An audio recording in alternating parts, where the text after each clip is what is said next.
I'm Amy Haugland. And I'm Alex Haugland. And this is Everyday to Exotic.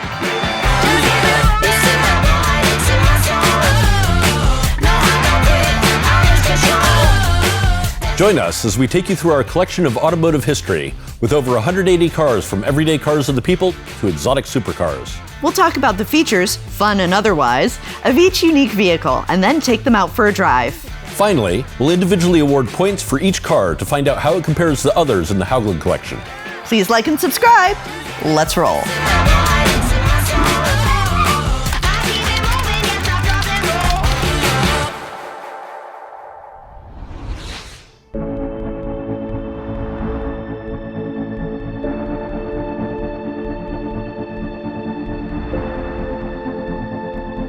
The Alfa Romeo Montreal premiered in 1970, and they made them until 1977, total of about 3,900 cars produced.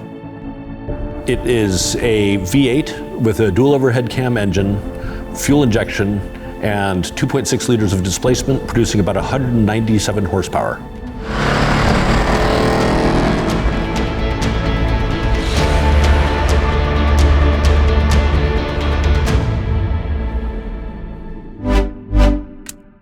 Okay, this is our 1971 Alfa Romeo Montreal. Some of you may be wondering why an Italian car is called the Montreal. That's not a normal naming convention for Alfas, Ferraris, any of those cars. When the Montreal premiered, it was at the 1967 World Expo in Montreal, Canada. It didn't have a name yet, it was a prototype.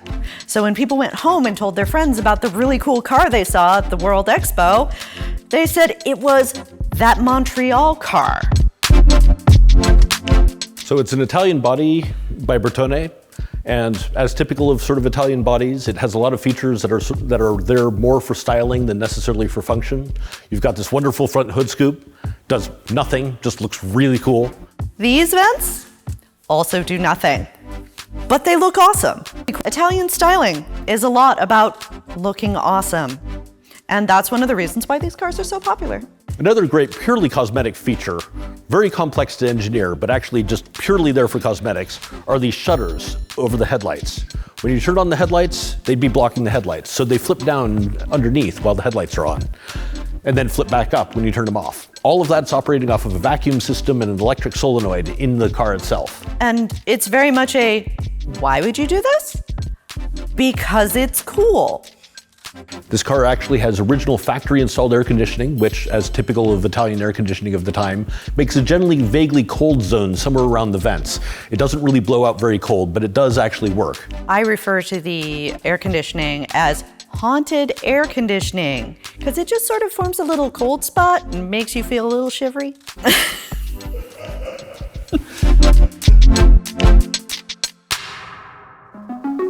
And now for the part that most car geeks tend to be more focused on, under the hood. This is not my area. The engine in this car is a dual overhead cam, V8, 2.6 liters, dry sumped. So Italian cars were taxed on displacement, and so they tended to favor small engines that revved very high and generated most of their power towards the top end. This engine, being a V8, still revs to 7,000 RPM, which is higher than a lot of four cylinders. So part of what they did to do that is they set it up with essentially two distributors in one. You essentially have two Alfa four-cylinder engines mated together at an angle with two coils, two transistorized ignition systems, all going through one distributor with the 8 leads coming out. But inside that distributor, there are two different sets of spark plug contacts that come at different heights in order to feed power to all of the different spark plugs.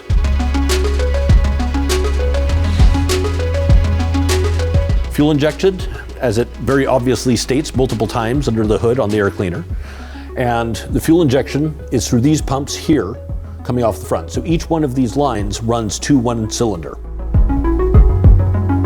So overall, it's a great engine. Being based on Alfa's really, really fantastic four-cylinder engines, it runs great, good performance, very reliable. It's been a wonderful car to drive. This is my area. I love interiors.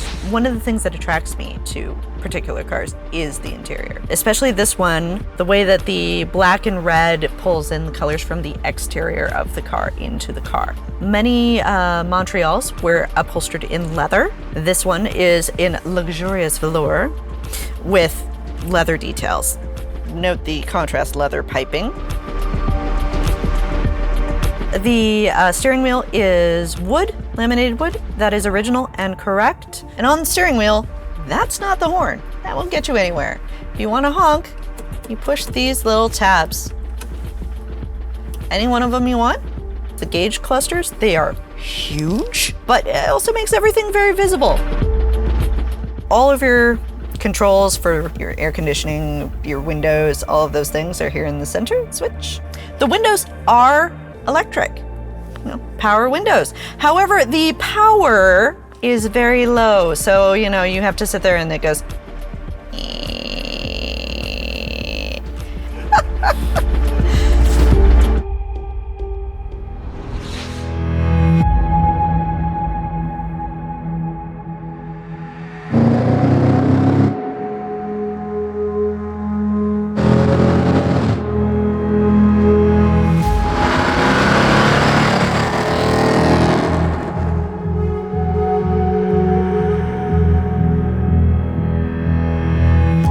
Love the sound of this engine. Yes. Fantastic noise it makes.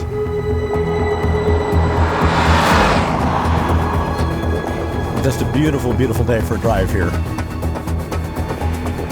Yeah, so the car does pretty well. I mean, you can definitely hear the exhaust in here, but it's still fairly comfortable. The seating position's great.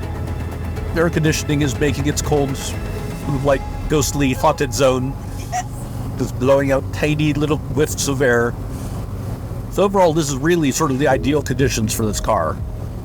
Nice, windy, comfortable roads, roads you can drive on at speed, roads that you can get around in pretty easily. It enjoys the curves, it enjoys the handling, it goes over the bumps effortlessly.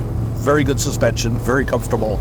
And as a passenger, it is also really nice. It's a good car for long car trips. Yeah. I do have a thing about engine noise, and this car has a very nice note. I mean, if anything, that's one of the best things out of being V8, is you get that V8 engine noise that is pretty unique to these types of cars.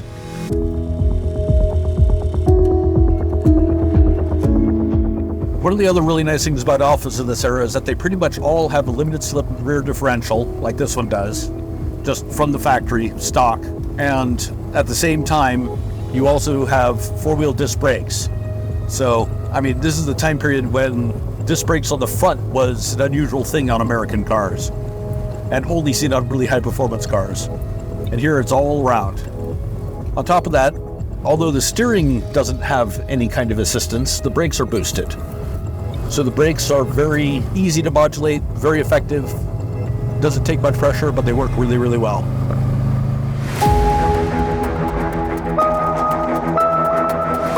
So I am not super experienced with classic cars. I'm fairly proficient with stick shift in modern cars. You're pretty decent at it in classic cars too.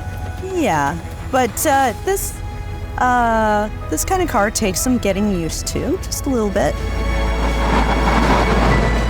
I'm used to driving modern stick shift vehicles. They have probably more power in the lower part of the rev cycle, whereas Italian cars do smaller displacement engines that actually do give you a lot of power. You just have to rev a little bit higher before changing gears, and that is fine. It's just perfectly happy. I'm just purring along at third gear right now.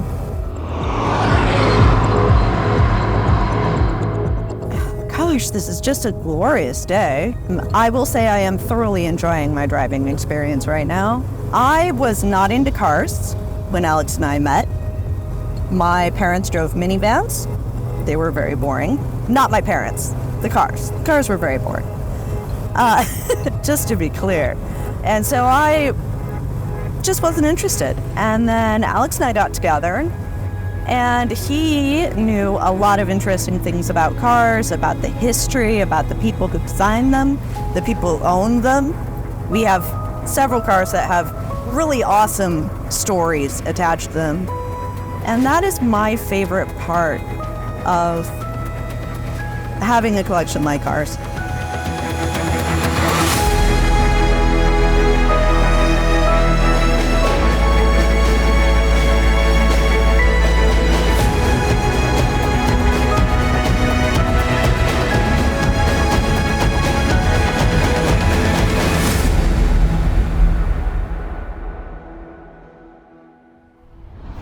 Right, we're back in the studio, and now it's time for the Haugland Score. Here's how it works. Amy and I have individually rated the car in 5 categories, each with a rank of 0 to 10. Then we add our scores together to give us the final Haugland score. After we combine our scores, the result goes up on the board. Our first category is performance. This is everything from how the car handles, acceleration and feedback, to the overall pure driving experience. The next category is style. This is all about the aesthetics, the lines, and how the car looks and feels, even when it's standing still. The third category is drivability. This covers the practicality of owning the car and its ability to be used as a daily driver. Our fourth category is significance. This includes the car's significance to the automotive world in general, and the car's significance to our collection in particular. Our final category is delight. This is the fun factor of owning the car, driving it, as well as seeing other people's reactions to it. All right, let's get to it. Okay, so performance, I gave this a 9. It was really lovely to drive. I actually gave it a 7. Now, a lot of that's probably because I've driven a lot more cars. It's a very nice car to drive. It's definitely better than average. Next is style. I actually give the car a 9. I mean, just look at the thing. It's an amazing looking car. It looks like nothing else on the road. And I gave it 10 points. I love all the details, including the two-tone interior and how all of it comes together. So for drivability, I gave this a 7. I could take it grocery shopping, but not if I'm gonna do anything big. So for me, I gave it a 5. So it has a little bit of a smaller trunk. The steering's a bit heavy when parking, and the fact that it's only a km/h speedometer makes it a little bit harder to drive in the US. You end up having to drive around doing too much math. As far as significance, it's probably not actually the most significant car for Alfa Romeo. It's not the 33 Stradale. That said, as an Alfa collector, it's one of the very cool Alfas of this era. So it's about a 5. I gave it an 8, since a lot of the reason why we collect is to share with other people. It's a significant part of our collection.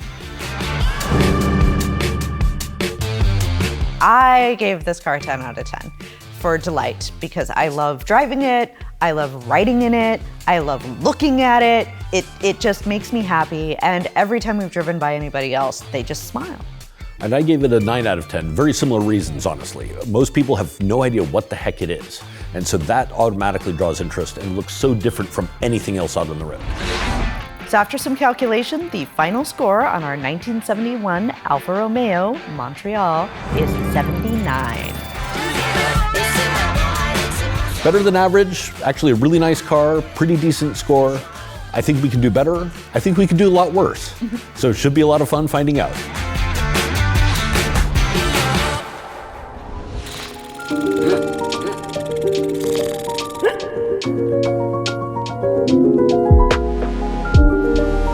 It's time for Carside Questions, the part of the show where the community takes the lead. First question, what was the first car that you fell in love with? A 1970 flame red split bumper MGB GT, and that was the car that got me into classic cars. It would be a Series 3 Jaguar XJ6, but when I was a kid and saw them on the street, while they're still a new car, they were one of the coolest looking 4-door cars out there, period. All right, next question, what was your first car? The car I learned to drive on was a 1999 Subaru Legacy. So for me, my first car was a 1990 Mazda Protege, a car that actually I was kind of stuck sharing with my sister. And when she went off to college, she got to take the car with her and then later totaled it. And I ended up with my father's 1987 Ford Taurus station wagon, which is the worst car I have ever owned. That's all the time that we have. Want to ask Alex and Amy your own question? Write it out in the comments section below, and maybe we'll feature it on the next episode of Carside Questions. Thank Thank you for watching this episode of Everyday to Exotic. Our goal is to create a show that's as much fun for you to watch as it is for us to make. So please comment. Let us know what you liked and what you'd like to see. Don't forget to subscribe. We're creating new content all the time, and we're looking forward to bringing it to you. You'll want to be among the first to know. And if you have friends who you think would enjoy this, please go ahead and share it with them. Don't forget to like. And if you want to see what else is going on with the Haugland Collection, follow us on Instagram at Haugland Collection. We'll see you on the next episode of Everyday to Exotic. Okay, see you later. Bye.